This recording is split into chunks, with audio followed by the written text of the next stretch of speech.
ৰাতিপুৱা গা পা ধোৱাৰ পিছত পাকঘৰলৈ আহিলো কাৰণ ব্ৰেকফাষ্ট বনোৱাৰ সময় হৈ গ'ল। আজি কি বনাও তাকে ভাবি পিছত ভাবিলো চিৰাৰে এটা ৰেচিপি বনাও আৰু তাৰ বাবে মই চিৰাখিনি ভালদৰে ধুই দাই ঠিক কৰি ললো। চিৰাখিনি ধোৱাৰ পিছত ভালদৰে পানীটো একদম সৰিব দিয়াৰ পিছত মই অকমান পিয়াজ, মটৰ আৰু নৰসিংহৰ পাত কেইখিলামান ঠিক কৰি ললো আৰু সকলোখিনি ঠিকঠাক হোৱাৰ পিছত মই কেৰাহী জুইত উঠাই দিলো আৰু মিঠাতেল দিলো। তাত কাটি থোৱা পিয়াজ, মটৰ গোটেইখিনি দি ভালদৰে লাৰি দিলো। পিয়াজখিনি ভালদৰে ভজা হোৱাৰ পিছত তাত হালধি, নিমখ দিলো অকমান, দি ভালদৰে লাৰি দিলো আৰু গোটেইখিনি ভজা হোৱাৰ পিছত মই ধুই ঠিক কৰি থোৱা চিৰাখিনি তাত ঢালি দিলো। মই অকল মটৰ আৰু পিয়াজে দিলো। আপোনালোকে ইচ্ছা কৰিলে ইয়াত গাজৰ, আলু এইবোৰো সৰু সৰুকৈ কাটি ভাজি ল'ব পাৰে আগতে। মই কিন্তু এইবোৰ দিয়া নাছিলো আৰু মোৰ তাত আজি গাজৰ নাছিল সেইকাৰণে।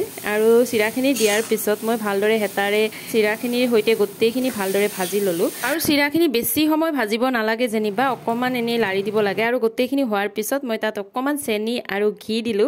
গতিকে আজিৰ ব্ৰেকফাষ্টটো আমি এনেদৰে কৰিলো। গতিকে আজিলৈ ইমানেই। আজিলৈ আহিলো। Bye bye.